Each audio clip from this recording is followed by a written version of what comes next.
करम लख हज़ार क्या दिल भर जादीदार क्या दिल भर जादीदार क्या हो अज तमोते मौज पिरे अज तमोते मौज पिरे करम लख हज़ार क्या दिल भर जादीदार क्या दिल भर जादीदार क्या हो अज तमोते मौज पिरे अज तमोते मौज पिरे करम लख हज़ार क्या दिल भर जादीदार क्या दिल भर जादीदार क्या ओ दिल जा मतलब मौला पुजाया देह घुरम से रब देखारा दिल जा मतलब मौला पुजाया देह घुरम से रब देखारा दिलड़ी खरी बेड़ करी दिलड़ खरे बेड़ करे दिलड़ खरे बेड़ करे गुर बच्चा करारता दिल भर जादीदार क्या दिल भर जादीदार क्या ओ अज तमोते मौज पिरे अज तमोते मौज पिरे करम लख हज़ार क्या दिल भर जादीदार क्या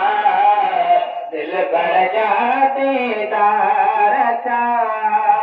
झोली झली मुँह यार जे सामो सखियों से सरदार जे सामो झोली झली मुँह यार जे सामो सखियों से सरदार जे सामो रहमत जा बरकत जा रहमत जा बरकत जा रब बड़ा वसकार जा दिल भर जादीदार क्या दिल भर जादीदार क्या ओ अज तमोते मौज पिरे अज तमोते मौज पिरे करम लख हज़ार क्या दिल भर जादीदार क्या दिल भर जादीदार श्री सब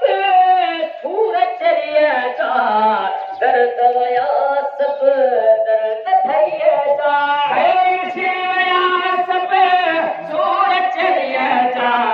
दर्द वया सब दर्द भरिया जा मोहब्बत मिल्या भाग खुल्या मोहब्बत मिल्या भाग खुल्या मोहब्बत मिल्या भाग खुल्या तेरा मुझा पार क्या दिल भर जादीदार क्या दिल भर जादीदार क्या ओ अज तमोते मौज पिरे अज तमोते मौज पिरे करम लख हज़ार क्या दिल भर जादीदार क्या दिल भर जादीदार क्या ओ पुनल फकीर का बच्चा बाला